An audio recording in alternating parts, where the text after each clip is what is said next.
dengan membahas Kejadian pasal 3, mari kita berdoa terlebih dahulu.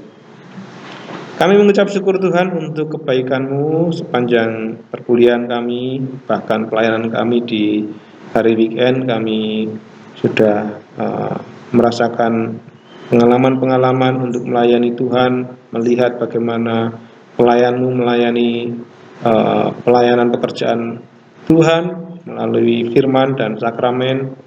Kami juga bersyukur untuk kesempatan hari ini kami dapat kembali belajar salah satu narasi penciptaan di dalam kitab Kejadian, dan kami akan melanjutkan proses pembelajaran ini dengan pertolongan yang dari Tuhan. Dalam nama Tuhan Yesus kami berdoa, amin. Baik, nomor 3 kita akan membaca mulai dari pasal 1. Kami persilahkan dari urut Pak Matius dulu, silahkan dibaca. Karena kes ayat Paul ayat asalam asade asar asah adonai ini Wayomer el Isa Ki Amar Elohim lo Tokelu Nikol Oke. Dan segala binatang yang Tuhan Allah membuat ular jadi menjadi berkata kepada wanita, memang benar bahwa Allah berfirman, kalian tidak akan makan dari setiap pohon di taman. Oke, itu pertanyaannya. Itu pertanyaan. Jadi pasal 3 itu dimulai dengan atau penyebutan ya, bukan kehadiran ya. Penyebutan sebuah atau bukan sebuah satu ciptaan. Tapi menarik di sini ya. Di situ diawali dengan khas. Perhatikan di situ kata, kalau kita perhatikan khas hayah arum. Kalau kita perhatikan arum di sini ini disebut sebagai kata sifat ya, cerdik, harum. Lalu hayah itu menjadi atau ada, tapi bentuknya apa? Saudara perhatikan, perfect ya, telah ada. Kemudian di situ hanakas itu diterjemahkan sebagai apa? Ular. Ular adalah cerdik atau ular hayah. Itu berarti menjelaskan keadaan. Bisa menjelaskan keadaan. Bukan sesuatu yang kemudian tiba-tiba berubah. Bukan ular menjadi cerdik, bukan ya. Tapi ular itu ada dalam keadaan cerdik. Nah, seperti statif ya, tetapi bukan statif ini, karena ini sifat ya yang dijelaskan dengan kata kerja hayah. Nah, kemudian dari semua hayat sade, dari semua binatang yang di ladang, perhatikan, yang Tuhan Allah asyah buat. Jadi ada satu, kalau saya sebut pribadi saya kira kurang tepat ya, karena ini binatang ya, binatang, tapi yang dijelaskan ini sifatnya arum. Nah, kata arum ini kalau kita perhatikan, kalau kita mau mendalami makna kata, kita harus membandingkan dengan penggunaan kata-kata di dalam teks lain. Apa sih maknanya di sana? Kata arum itu.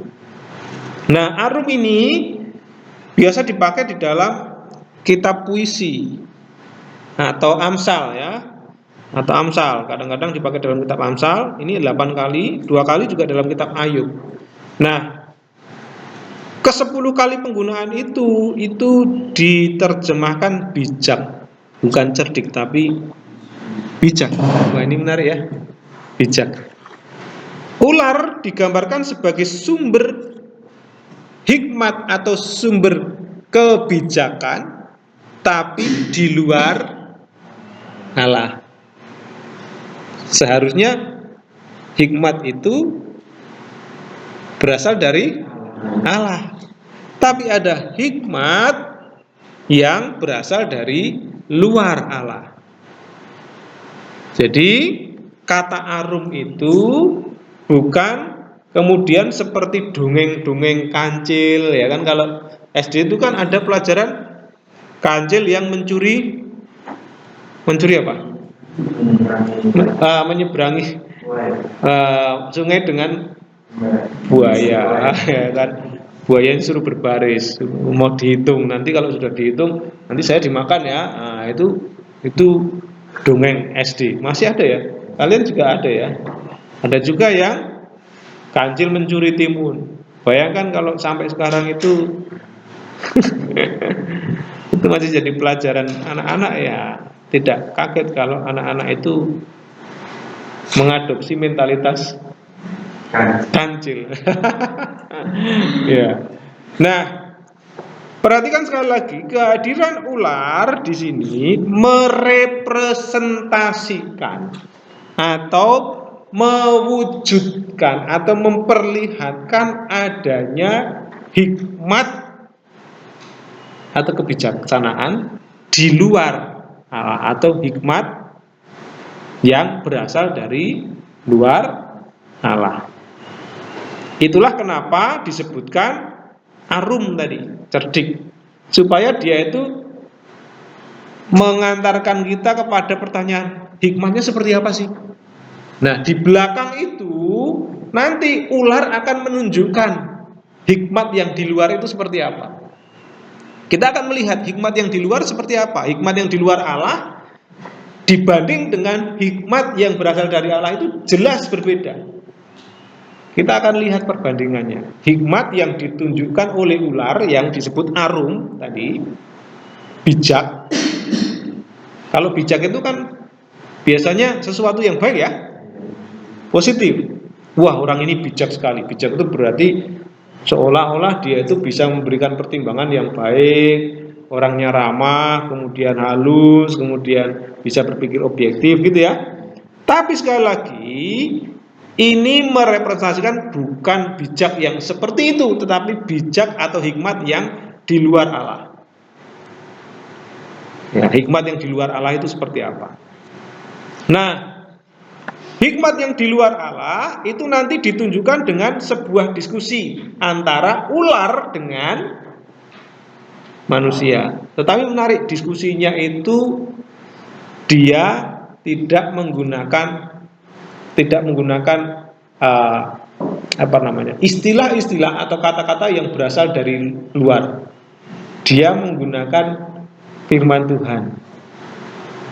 Dia menggunakan kata-kata atau kutipan dari firman Tuhan. Hikmat yang di luar itu akan mengawali diskusinya dengan menggunakan firman Tuhan. Coba lihat di sana. Apa yang dikatakan? Apa yang dikatakan? Wayomer el ha isah af. Nah ini. Afki amar Elohim lo tokelu mikol et hagan. Dan dia berkata, dia itu siapa? Wayomer, berarti ya ini ya, anakas tadi ya, dan ular itu. Nah, terus perhatikan apa yang dikatakannya. Dia tidak mengatakan, saya punya filsafat, saya punya sepatah kata. Bukan gitu ya. Saya punya kata-kata hikmat begini, bukan. Tapi dia menggunakan bukankah Allah berfirman. Wah, ini menarik. Ternyata hikmat dari luar itu tidak menggunakan kata-katanya sendiri, tidak menggunakan filsafatnya sendiri, atau tidak membangun argumentasi dari pemikirannya sendiri, tapi dia mengutip firman Allah. Bukankah kalian, ya kan? Di sini Afki bayomer Elohim lo tokel, bukankah kalian tidak lo tokel, tidak boleh ya, tidak akan ya, ini sebenarnya lebih cocok tidak boleh ya, tidak boleh, karena di sini imperfect ditambah dengan lo ya, ditambah dengan lo itu bisa menunjukkan larangan. Bukankah kalian tidak boleh makan dari pohon di taman? Ya. Bahwa Allah berkata atau berfirman, kalian tidak boleh makan dari setiap mikol etz hagan. Coba perhatikan. Dia mengutip firman Tuhan, tapi seperti apa caranya? Kalau saudara yang ditanya, benar enggak Tuhan berfirman, kalian tidak boleh makan dari setiap pohon di taman? Amar Elohim lo tokel mikol etz hagan. Benar gak? Kalau kalian yang ditanya. Benar? Coba perhatikan sekali lagi. Benar gak Allah berkata bahwa kalian tidak boleh makan dari setiap pohon di taman? Tidak. Ya. Seolah-olah benar. Benar ya? Ya kan? Makanya ada dua jawaban. Saya justru senang ada dua jawaban. Benar Pak? Ya kan? Benar. Tuhan memang tidak memperbolehkan kita makan dari setiap pohon. Si Pak Matius tadi melihat, enggak Pak, salah. Justru Allah apa Pak Matius? Menyuruh kita makan dari semua pohon yang ada di taman. Kecuali, nah itu dia. Ini seperti benar tapi salah. Nah itu dia. Inilah cara kerja yang pertama kalau sudah perhatikan. Hikmat yang dari luar Allah, dia akan menggunakan firman Tuhan justru untuk membuat kita ragu terhadap firman itu, atau bingung terhadap firman itu. Itu hikmat dari luar.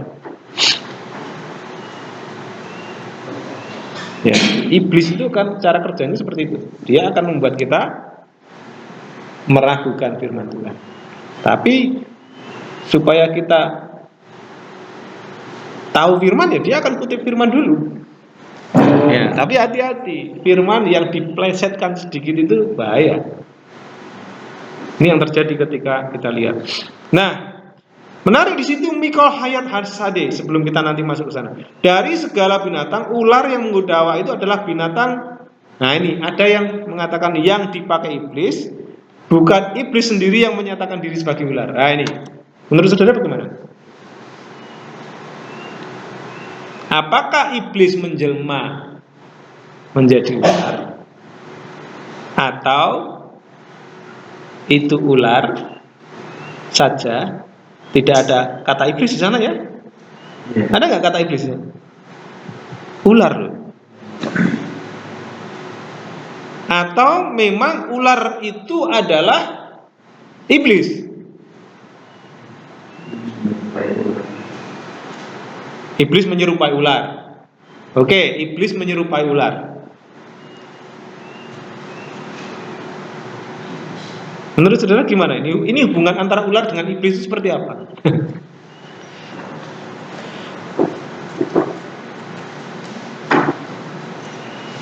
Apakah semua ular itu adalah iblis? Jadi kalau ada ular, wah itu iblis, iblis, iblis, dimatikan. Kenapa? Karena itu jelmaan iblis. Nanti saudara akan berurusan dengan Panji. Tahu Panji ya? Yang di Trans 7 itu? Wah itu. Atau si Gundul. Yang mereka pecinta-pecinta ular ya. Memelihara ular. Nah, ketika kita mau melihat apa sih hubungan antara ular dengan iblis di dalam teks ini, ya kita tentu juga harus melihat teks-teks lain ya. Itulah disebut Alkitab menjawab. Ya, ketika ada satu kebenaran dalam ayat yang tidak kita bisa pahami, kita harus melihat penggunaannya di dalam teks lain.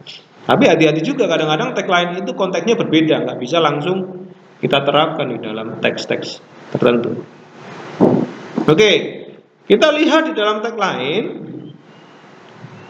iblis itu dijelaskan memakai ular. Ayat 20 dari Roma pasal 16. Semoga Allah sumber damai sejahtera segera akan menghancurkan iblis di bawah kakimu. Nah, disebutkan bukan ular di bawah kakimu ya. Kita ingat kalau di bawah kaki itu berarti kita ingat nanti ada teks di dalam Kejadian pasal 3 nanti yang menjelaskan hukuman antara iblis dan manusia, apa yang terjadi di sana. Engkau akan menggigit atau menghancurkan tumit ya. Dan engkau akan menghancurkan kepala. Nah, seperti itu. Tapi di dalam Roma pasal 16 ayat 20 itu tidak disebutkan ular lagi tapi iblis. Ini namanya penggenapan. Apa yang terjadi dalam PL itu digenapkan dan ditulis dalam Roma pasal 16 ayat 20, dan dari situ kita tahu, oh ternyata yang dimaksud ular itu adalah iblis. Wahyu 12 ayat 9, dan naga besar itu si ular tua yang disebut iblis atau setan yang menyesatkan seluruh dunia, dilemparkan ke bawah, ia dilemparkan ke bumi bersama-sama dengan malaikat-malaikatnya. Kaitan antara ular dengan iblis bisa dipahami ketika kita membaca konteks pasal 3 secara keseluruhan nanti ya, yang menjelaskan bahwa diskusi antara ular dengan manusia itu menghasilkan permusuhan. Nah ini dia, antara manusia dengan Allah. Ini adalah karya dari iblis yang tujuannya adalah untuk menjadikan manusia sebagai musuh Allah. Jadi itulah kenapa ular tadi disebut sebagai cerdik. Kalau dalam bahasa Indonesia kadang-kadang cerdik itu membuat kita loh, kok cerdik kok menyesatkan gitu ya. Cerdik kok menyesatkan. Hikmat atau bijak kok menyesatkan begitu ya. Karena pengertian kita dalam bahasa Indonesia yang namanya cerdik, yang namanya bijak itu sesuatu yang positif. Tetapi penekanan dari ayat ini sesungguhnya adalah untuk menunjukkan kepada kita adanya hikmat di luar Allah. Ini yang harus dipahami. Hikmat di luar Allah. Jadi penekanannya di situ. Kalau kita konsisten, pasal 3 ini belum terlalu jelas menjelaskan pasal 3 ular itu sebagai iblis, belum. Tapi penekanan yang utama adanya hikmat di luar Allah. Ya, memang kalau kita membaca teks perjanjian baru, ya Roma pasal 16 ayat 20, Wahyu 12 ayat 9, tentu kita pada akhirnya akan berkesimpulan, ya betul, ular yang dalam kejadian itu adalah apa? Iblis. Apakah itu dirasuki oleh iblis? Apakah itu menjelma, iblisnya menjelma berubah wujud menjadi ular? Apakah ular yang cerdik tadi dipakai oleh iblis kecerdikannya? Kita nggak tahu proses bagaimana ular itu bisa berbincang-bincang dengan manusia. Kita nggak tahu bagaimana ular itu kemudian bisa merepresentasikan iblis. Kita nggak tahu karena nggak dijelaskan. Tapi yang jelas disebutkan ular adalah arum, cerdik.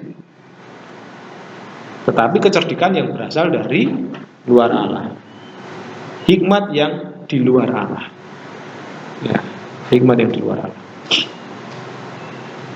Mungkin ada tanggapan? Harusnya ada tanggapan. Ini menarik sekali. Biasanya di sini tuh banyak sekali tanggapan. Karena belum disebutkan kata iblis, ada satu teolog yang mengatakan bahwa dalam Kejadian 3 itu kita tidak bisa langsung menginterpretasikan sebagai iblis. Ular ya ular. Menurut saudara gimana? Maksudnya ular ya ular berarti binatang pada saat itu bisa berbicara. Ular, kalau ular ya ular berarti binatang bisa berbicara, Pak. Ada lagi masalahnya kalau itu memang ular, hanya ular saja. Menyalahkan ular itu hewan. Ular itu diciptakan oleh Tuhan. Jadi bisa kita salahkan Allah. Betul juga. Kalau memang itu ular, kenapa ular diciptakan sehingga menyesatkan?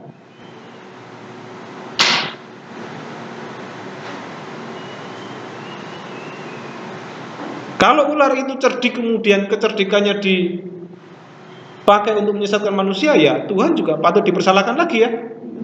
Karena menciptakan ular itu cerdik, harusnya nggak usah dibuat cerdik. Apakah begitu, Mas?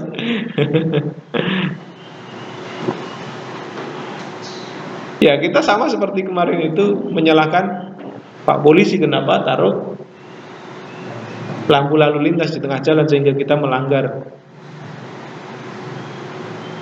Karena tujuan menaruh lampu lalu lintas itu adalah membuat sebuah ketertiban, ya kan? Bukan untuk membuat saudara itu melanggar lalu lintas. Tentu ketika Allah menciptakan ular sebagai makhluk yang cerdik, harum tadi. Dia tidak bertujuan untuk membuat manusia itu tersesat. Karena kita bisa melihat kecerdikan ular itu dalam pengertian dia bisa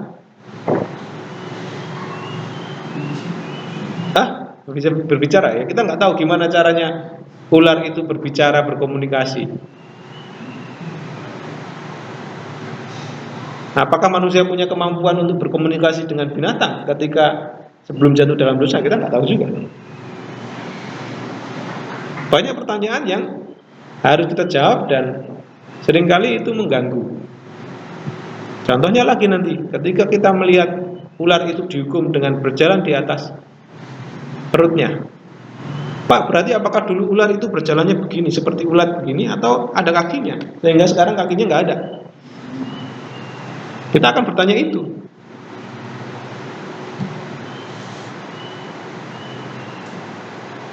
Tapi nanti kita akan diskusikan itu nanti lebih dalam. Nah, jadi kalau ada pandangan, sekali lagi, ada pandangan yang mengatakan bahwa kita nggak boleh menerjemahkan itu sebagai iblis.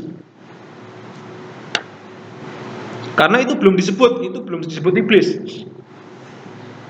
Jadi ular ya ular. Satu sisi ya memang itu konsisten. Tetapi satu sisi akan menimbulkan banyak pertanyaan. Kalau itu adalah ular biasa, berarti Tuhan menciptakan sesuatu yang berpotensi untuk menyesatkan. Betul ya?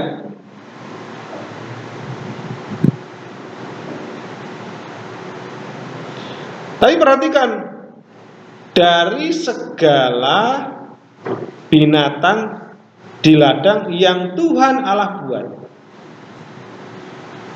ular adalah cerdik.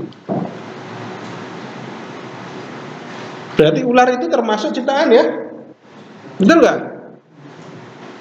Ular adalah termasuk ciptaan yang dibuat oleh Allah di ladang itu. Hasade. kecerdikannya. Siapa yang memberi? Arung tadi, sifat cerdik tadi, bijak tadi, Allah juga.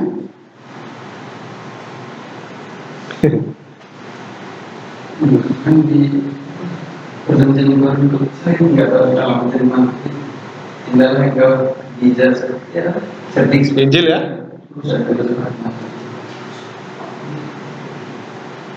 berarti memang ular itu diciptakan Ya. Bahkan Yesus sendiri mengakui kecerdikan ular sehingga apa? Sehingga menggunakan satu perumpamaan ya, untuk kita itu ketika menjadi orang yang percaya kepada Yesus itu akan disebut sebagai domba di tengah-tengah serigala. Kamu akan diutus seperti domba di tengah serigala. Artinya kita itu akan berhadapan dengan lawan-lawan yang berat. Siapa itu? I D D. Siapa itu? Serigalanya. Iya, iblis, dunia dan daging. IDD ya. Iblis, dunia dan daging. Itu serigalanya. Maka nasihatnya adalah cerdik. Hendaklah kamu cerdik seperti. Berarti kecerdikan itu positif atau negatif? Positif.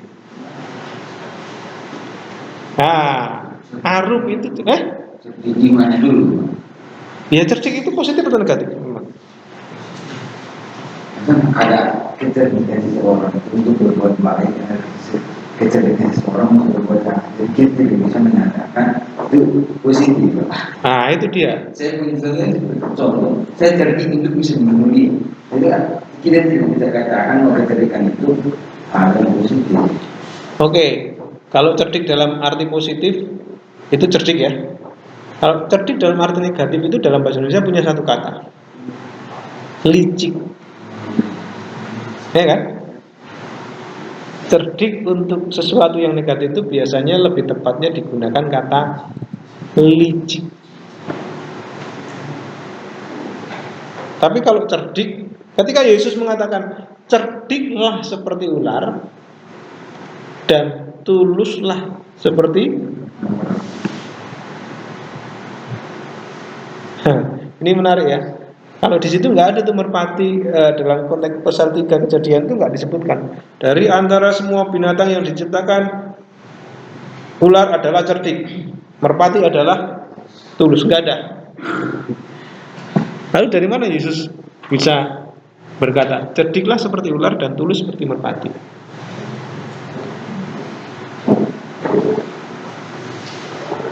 Apa maksudnya itu? Nah, ini harus kita pahami dari sejarah atau historis ya. Sejarah pengungkapan kata dalam konteks waktu itu. Ketika Yesus itu berbicara, dia hidup di dalam satu budaya. Ya kan? Di mana ada simbol-simbol tertentu. Contoh, merpati itu simbol sebuah ketulusan. Ular simbol sebuah kecerdikan. Ketika Yesus mengatakan itu, orang itu semua paham tentang simbol-simbol itu. Maka ada satu budaya atau satu tradisi mengenai pelepasan burung merpati. Ya kan? Ada juga yang melihat ketulusan merpati itu dari mana? Dari cara mereka hidup berpasangan, setia sampai akhir. Itu katanya tulus. Tetapi kecerdikan ular itu bisa dilihat dari mana? Dari cara dia hidup tentu ya. Orang itu kan mengamati ular itu, tahu-tahu ada di situ tanpa terdengar. Saudara pernah dengar ular itu datang, gedebuk, gedebuk, gedebuk, gedebuk, tiba-tiba ada di situ? Tidak ada ya. Sekalipun rumahnya rapat, tiba-tiba ular ada di dalam. Kenapa? Ya enggak? Tiba-tiba ular ada di depan kamar mandi, padahal tembok semua keliling. Waktu saya di Projo dulu, ular itu di tempat tidur, di bawah tempat tidur. Waktu saya mau jemur kasur, saya buka di bawah itu ada ular. Ngeringkel. Nah, kecerdikan ular itu dilihat dari cara hidupnya. Selama orang mengamati, mendapati ular itu cerdik, dia bisa memanfaatkan semua kesempatan sekecil apapun, peluang sekecil apapun. Makanya ketika kita disebut sebagai kamu akan diutus seperti domba di tengah serigala, maka pengertian kita, loh, cerdik seperti ular itu berarti kita memang punya kesempatan yang sedikit untuk mewartakan Injil itu.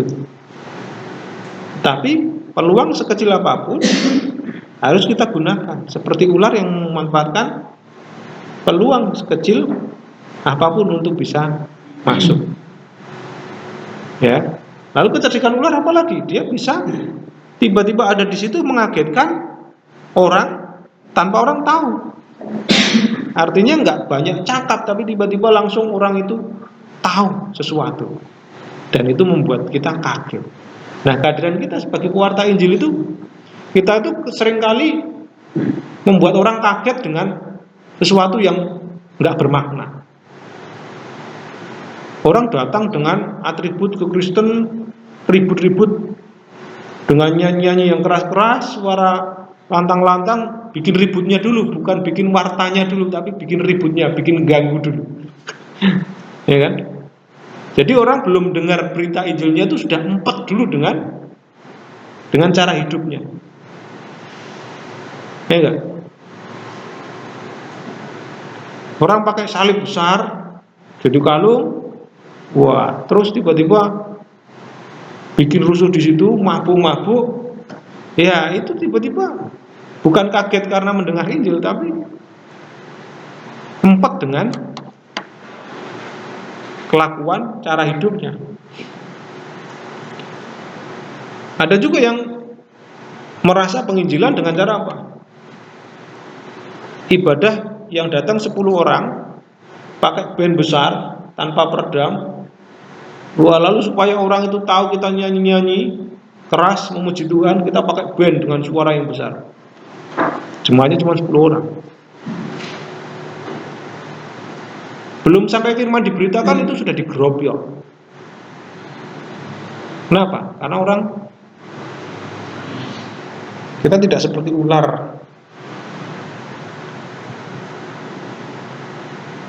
Dalam konteks kecerdikannya ya tadi yang digambarkan Yesus tadi, bukan seperti hikmat yang dari luar.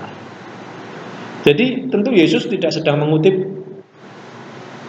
ular yang di dalam Kejadian 3 ya, ketika dia mengatakan cerdilah seperti ular dan tuluslah seperti merpati. Maka di sini saya tidak tampilkan itu, karena kata yang dipakai Yesus berbeda, bukan arum ini, bukan anahas ya. Ini kalau kita perhatikan secara detail ini melata. Ya, ular. Nah, jadi itu beda pengertian. Nah, tetapi di sini sekali lagi ayat 1 penekanannya adalah adanya hikmat yang dari luar. Jadi kehadiran ular, apakah itu dipakai iblis, apakah itu jelmaan iblis, apakah itu dirasuki iblis, apakah itu iblis yang mengubah dirinya menjadi ular, saya tidak bisa memberikan gambaran konkret. Tetapi yang jelas ini penekanannya adalah hikmat atau kebijakan, arum, kecerdikan yang di luar Allah. Hikmat di luar Allah. Ya. Kalau ularnya memang ciptaan Allah. Kecerdikannya yang dimiliki oleh ular itu adalah kecerdikan yang tidak terpisahkan dari apa yang dibuat Allah terhadap ular itu. Tetapi penekanan di sini ketika adalah hanakas ayah arum. Lalu kemudian di sini ditunjukkan dialog antara ular dengan iblis, ular dengan manusia ya. Maka di situ kita tahu bahwa penekanan di ayat 1 itu bukan pada bagaimanakah iblis dan ular itu berhubungan, bukan seperti apa kok bisa ular itu berbicara dengan manusia, bukan. Tetapi di situ penekanannya adalah adanya hikmat yang dari luar Allah. Dari mana kita tahu? Karena arum ini dipakai 10 kali, 8 kali di Amsal, 2 kali di kitab Ayub, itu diartikan bijak. Kalau kitab Ayub, kita bisa lihat arum itu bijak ya. Nah, bijak, semua ini bijak. Tapi dalam kitab Kejadian tentu digambarkan sebagai sumber hikmat di luar Allah. Nah, ini yang penting untuk kita garis bawahi. Ya. Hati-hati terhadap sumber hikmat di luar Allah, itu penerapannya. Zaman sekarang banyak ya, hikmat di luar Allah itu banyak. Ya, atau pengertian hikmat itu bisa disamakan dengan ya ilmu, bisa pengetahuan, bisa ya pemahaman, filsafat, ya itu bisa juga. Sekarang banyak. Oke, kita akan lanjut di sini.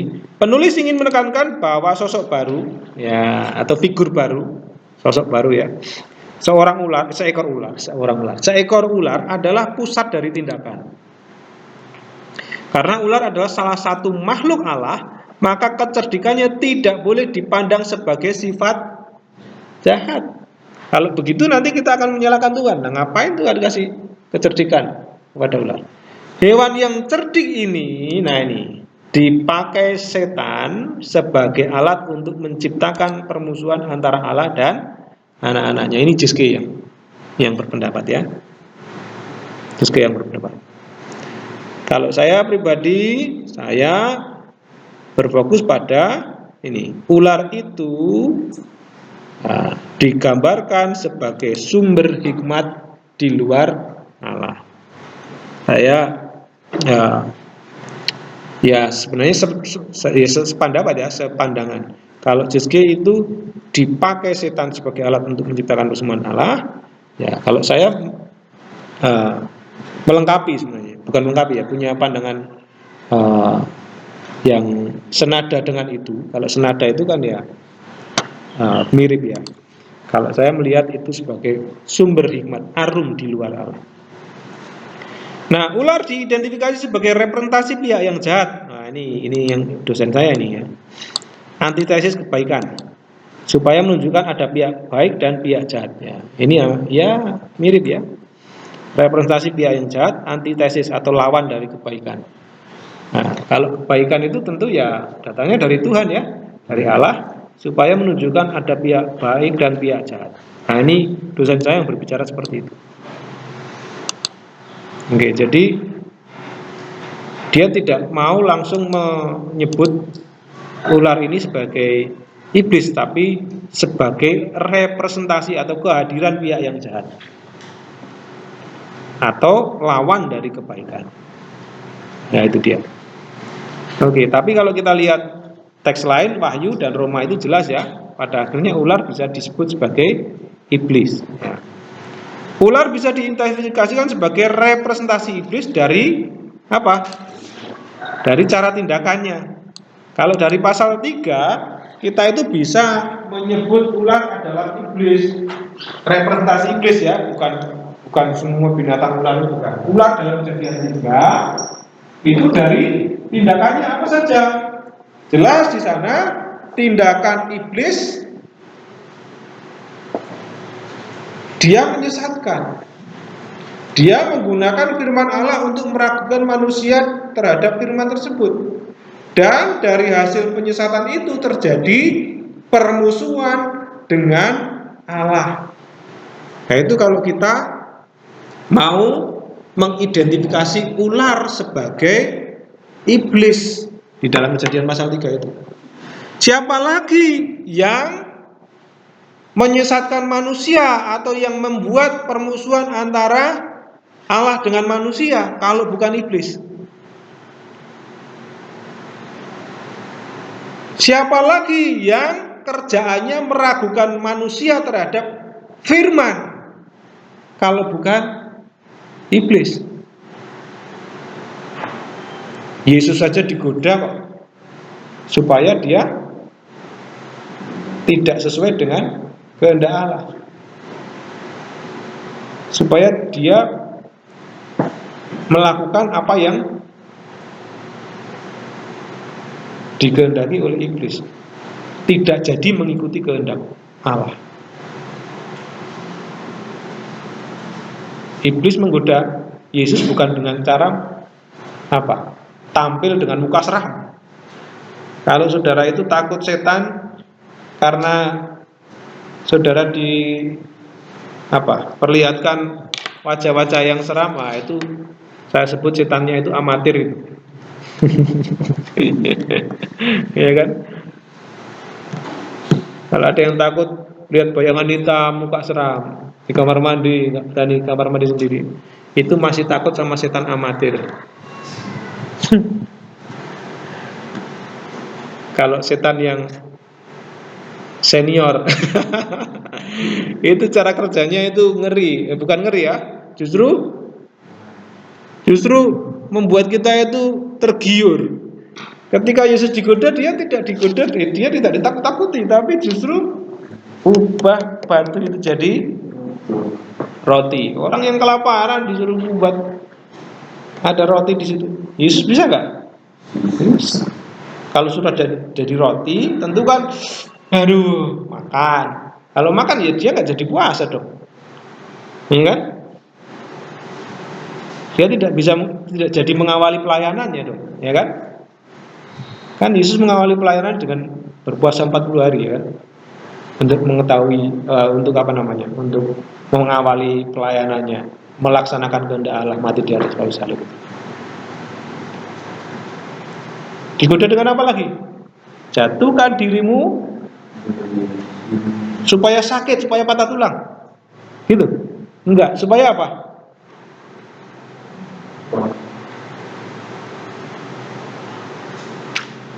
Jatuhkan dirimu dari hubungan bait suci supaya patah tulang.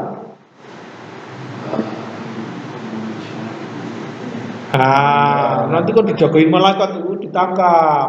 Kalau begitu, wah, aku nih loh, ya kan? Wih, enak juga ya.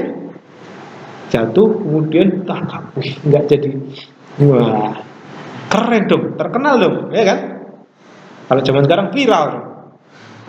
Siapa nggak mau viral? Iblis itu caranya gitu, caranya buat kita viral. Hati-hati kalau saudara sudah terjatuh dalam mentalitas viral. Saya pengen jadi viral dengan cara apapun. Wah, hati-hati. Iblis itu godanya kayak gitu. Lalu yang terakhir, iblis itu godanya dengan apa? Semua, ya, kerajaan ini adalah diberikan. Keren.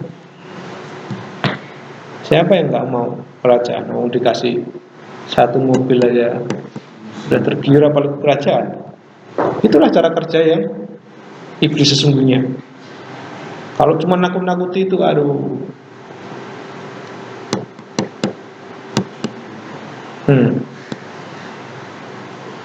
Nah ini, siapa yang melakukan itu kalau bukan iblis? Dari cara tindakannya, dia menyesatkan manusia, yaitu menggunakan firman Allah untuk meragukan manusia terhadap firman itu. Dari hasil penyesatan itu, permusuhan dengan Allah. Ini tidak ada yang melakukannya selain dari iblis. Itu dia. Nah, ini pandangan saya tulis di situ. Oke, penggodaan yang dilakukan iblis juga ditulis dalam kitab lain, ya. Ini Benarkah bahwa Allah berfirman kalian tidak boleh makan dari setiap pohon di taman? Lalu lagi, kalian tidak akan mati. Karena Allah tahu bahwa pada hari ketika kalian makan darinya, nanti kita akan baca ya, mata kalian akan dibuka dan kalian akan menjadi seperti Allah, tahu baik dan jahat. Nah, intinya ular membuat manusia itu ragu terhadap firman Allah. Nah, iblis juga menggoda siapa nih? Menggoda Ayub. Nah, caranya gimana? Coba kalau hartanya tak ambil, masih nggak menyembah Tuhan, meragukan firman Tuhan, masih nggak dia percaya pada Tuhan. Coba kalau anak dan istrinya tak ambil, masih nggak dia menyangkali Tuhan? Menyangkali Tuhan nggak dia? Menyangkali Tuhan itu berarti ya dia meragukan firman Tuhan ya. Coba kalau tak kasih penyakit,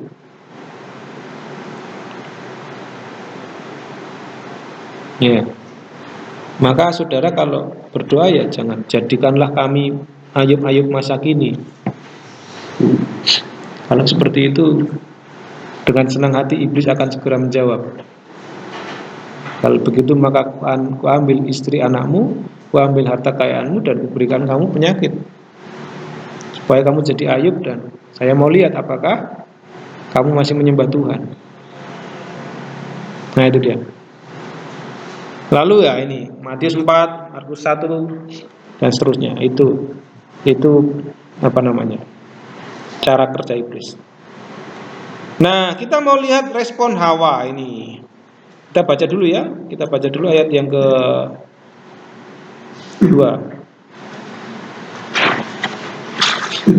Ayat yang kedua, silakan Pak Franky dibaca. Watomer Aisyah Anakas Iberi Hagan Okel. Oke. Nokel ya. Terjemahan, dan wanita itu berkata kepada ular itu, dari buah pohon di kebun kami akan makan. Oke. Apa yang salah di sana?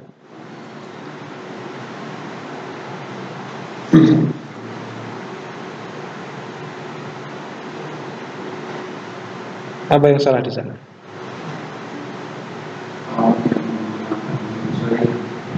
Oke. Hawa tidak menggunakan pengecualian. Tapi salah nggak itu?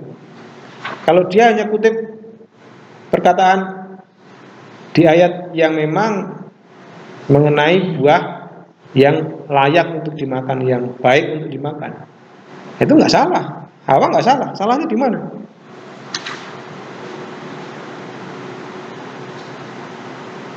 Watomer Haisah.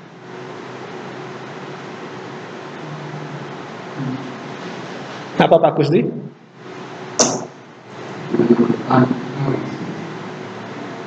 Menurut Hawa sendiri. Oke. Sekali lagi, Watomer Haisah. Seharusnya siapa?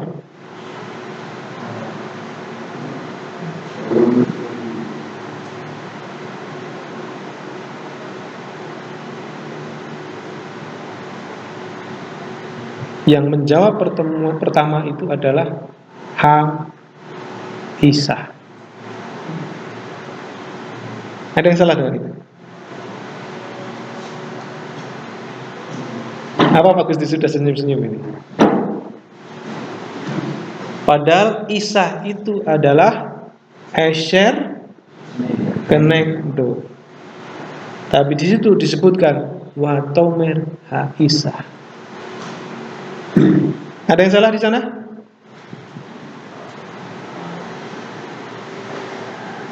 Wanita mulai ambil peran atas laki-laki. Itu dia.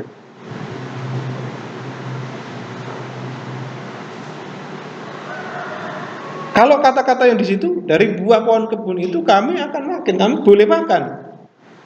Dari buah pohon di kebun itu kami boleh makan. Nah, memang nggak dikomplit ya. Yang tidak boleh itu cuma satu. Nah, itu dia. Tapi permasalahannya yang menjawab pertama kali adalah Isa. Sementara Isa itu adalah Esher Kenegdo. Ya Pak, itu kan juga bantu ada menjawab. Bisa saja orang yang mengatakan itu masih berperan sebagai pembantu, Pak. Esher Kenegdo, penolong yang sepadan. Karena mungkin Adam waktu itu lupa, lalu si Hawanya yang menjawab. Masih sebagai Esher Kenegdo.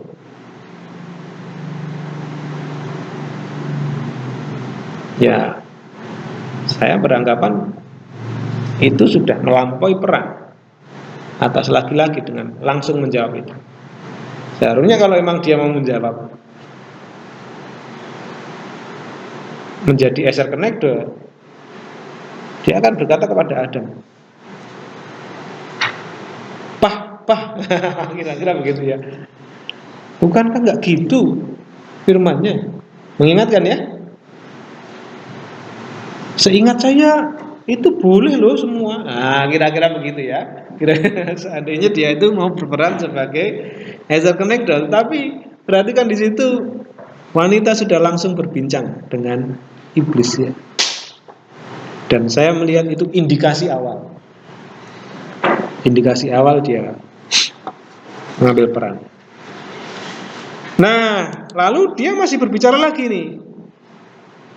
Silakan dibaca Pak.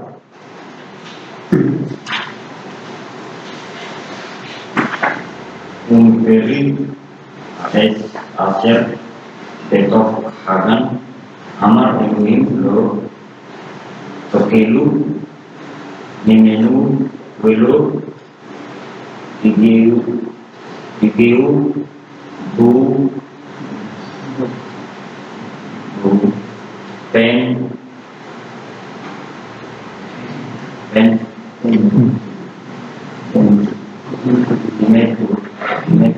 Temutun. Oke, terjemahan. Tapi dari pohon itu yang ada di tengah-tengah taman, Allah berkata, kalian jangan makan dari itu dan kalian jangan minum sehingga kalian tidak akan mati. Oke, dari itu lebih tepatnya darinya ya.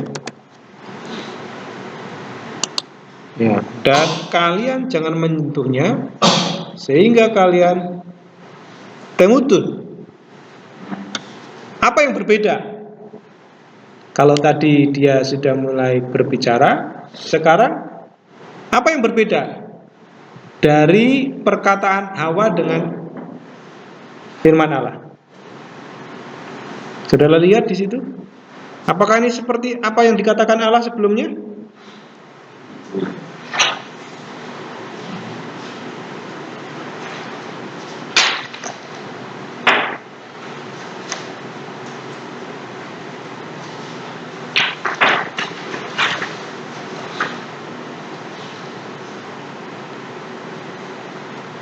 Coba bandingkan di dalam Kejadian pasal yang kedua.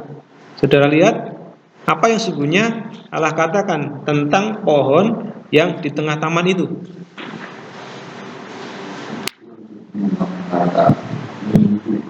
Ya, betul. Di sini ada. Oke. Lalu apa lagi?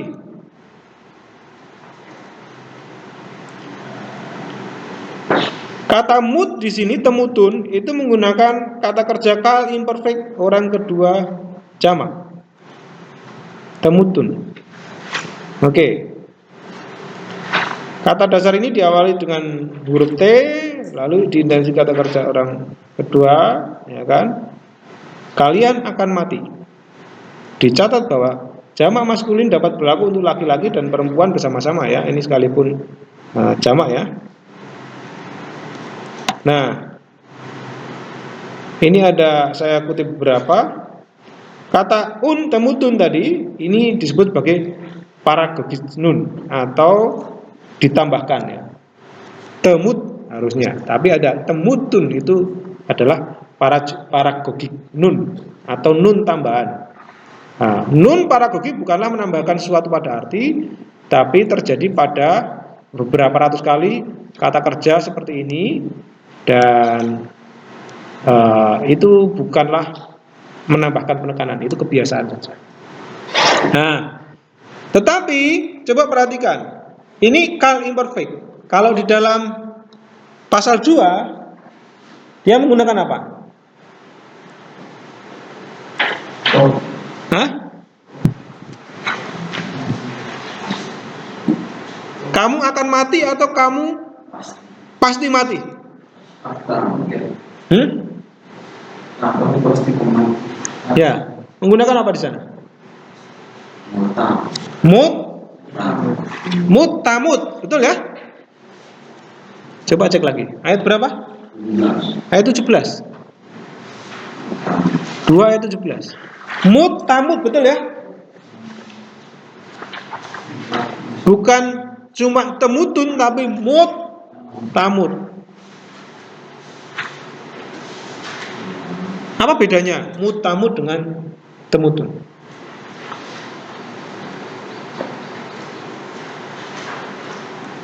Nah, ini saya tulis di sini. Ini respon Hawa ya. Buah pohon-pohon di dalam taman ini boleh kami makan, tapi tentang pohon yang ada di tengah taman jangan kamu makan, ataupun raba, nanti kamu mati. Ini yang jadi masalah. Bukan pasti kamu mati. Ya, ini artinya ada sesuatu yang ditambahkan dan ada sesuatu yang dikurangkan mengenai firman Allah. Lalu perhatikan, ketika perempuan itu memulai pembicaraan dengan ular, masih berlanjut gak? Perhatikan, ketika ular itu menyaut lagi, ayat yang keempat, lihat di sana ayat yang keempat. Watomer hanahas el haisyah lo mot temutun. Dan ular itu berkata kepadanya, kalian pasti tidak akan mati.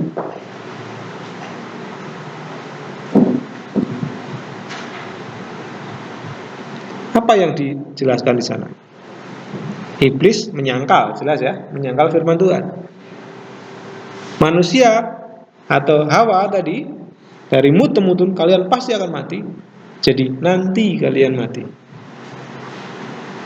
Jadi lebih rendah ya, kepastiannya itu, penekanannya itu lebih rendah. Nah, bandingkan dengan cara Yesus ketika dia digoda oleh iblis. Nah, ini saya menampilkan perbedaan. Yesus selalu mengutip dengan kata ada tertulis. Ada tertulis, ada tertulis. Ini respon Yesus.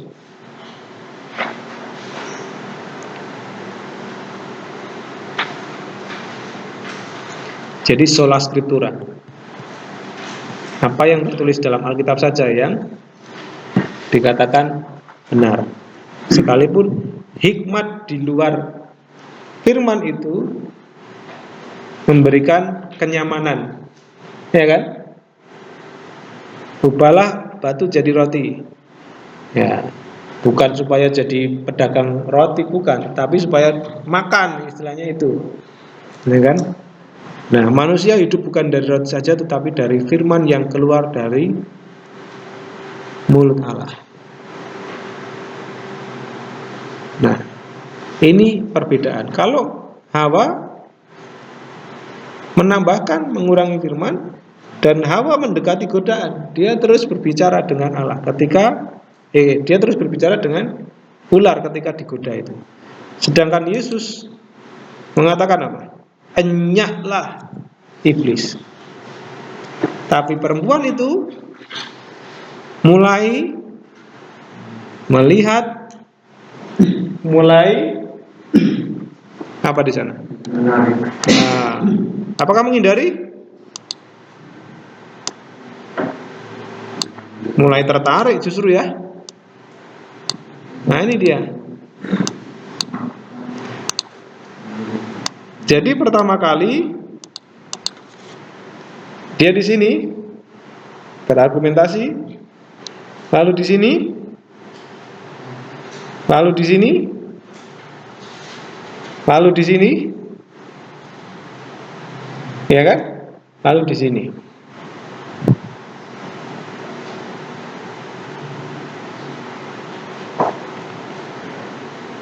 Itu dia.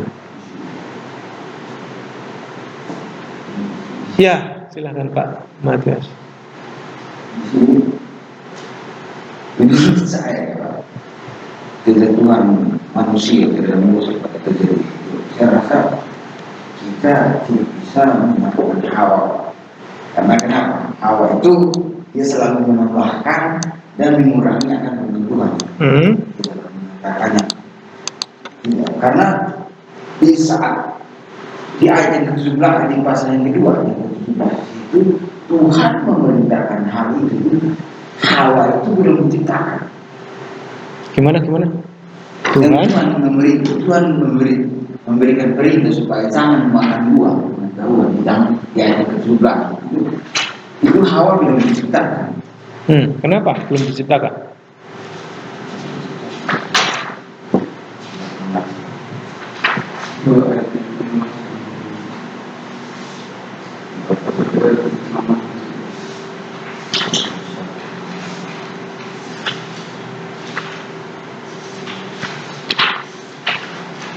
Dari mana dia tahu kalau itu tidak boleh dimakan? Kalau dia belum diciptakan? Di ayat yang pasal kedua ya, kan di sini di pasal ketiga itu Hawa selalu menambahkan akan firman Tuhan di situ. Sedangkan yang Tuhan berikan di pasal yang kedua itu bukan di situ, dan dari pohon pengetahuan baik dan jahat engkau tidak boleh makan dari itu. Sedangkan di ayat yang ke-1 itu di pasal 3 ayat yang pertama itu Hawa menambahkan dengan memegang. Jangan engkau memegang dan meraba. Di situ saya berpikir bahwa yang waktu Tuhan memberikan perintah kepada Adam itu Hawa itu dia belum diciptakan. Oke. Itu apa dasarnya bahwa Hawa itu belum diciptakan ketika firman Tuhan mengenai pohon pengetahuan baik dan jahat itu diberikan? Apakah betul bahwa Hawa belum diciptakan? Karena dari kita lihat susunan ayat ini, setelah Tuhan memberikan itu perintah kepada Adam, itu baru muncullah Tuhan membuat Adam itu tidur dan menciptakan perempuan itu. Oke. Jadi Tuhan bicara kepada Adam dulu, baru Hawa diciptakan. Maka Hawa tidak tahu menahu soal perintah itu. Pertanyaannya, dari mana dia bisa menjawab iblis pertama kali? Sekali lagi, ini kuncinya pada kemarin. Kisah Kejadian pasal 1 itu kronologi, Kejadian pasal 2 itu deskripsi. Pasal 2 itu bukan lagi kronologi, tapi itu adalah penjelasan dari hal-hal yang lebih detail. Jelas ya? Nah, apakah kemudian perintah atau firman itu hanya diberikan kepada Adam saja? Karena pasal 2 ayat berapa 17 itu baru Tuhan memerintahkan, baru sudah itu ayat 18 Hawa diciptakan. Apa karena itu kemudian Hawa tidak tahu menahu soal perintah Allah? Lagi-lagi kita harus ingat kemarin ya, Pasal 1 itu berdasarkan kronologi, pasal 2 itu berdasarkan deskripsi, bukan urutan. Tidak bisa kita menjadikan, wah ini Pak 17 baru Adam diceritakan ayat 18, maka duluan ayat 17 daripada ayat 18.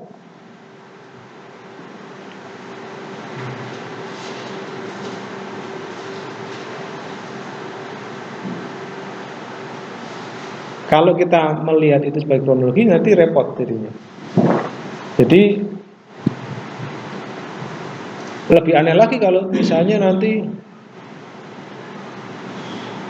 Tuhan disuruh memberikan nama, oh berarti Hawa nggak ikut-ikutan memberi nama, ya kan? Kalau itu berdasarkan kronologi. Jadi demikian Pak.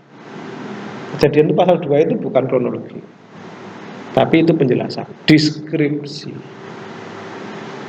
Lalu pertanyaannya jelas di situ ya. Dari mana dia bisa menjawab pertama kali loh? Nah, harusnya kalau dia nggak tahu menahu yang menjawab Adam ya. Harusnya dia tanya Adam, emang benar Pak Allah berkata seperti itu? Ya kan? Ini kalau cara bahasanya percakapan kita.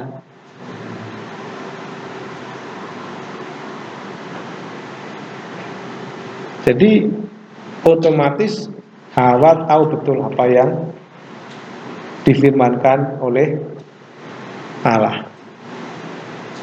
Sekalipun pada saat itu Hawa mungkin ya seperti yang dikatakan Pak Matius, sekalipun ini seandainya sejelek-jeleknya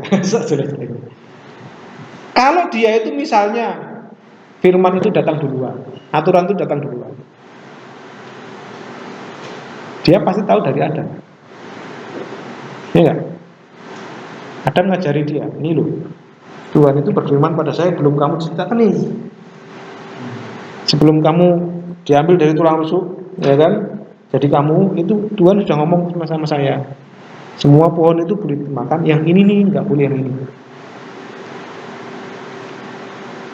Pasti dikasih tahu ya. Jadi tidak ada alasan tuh Adam isi Hawa, alasan Hawa kan nggak tahu menahu. Itu dia. Ada lagi, gitu Pak ya, Matias. Jadi kalau dia nggak tahu menahu ya, apalagi kalau dia nggak tahu, tapi berani jawab pertama kali, wah lebih parah lagi.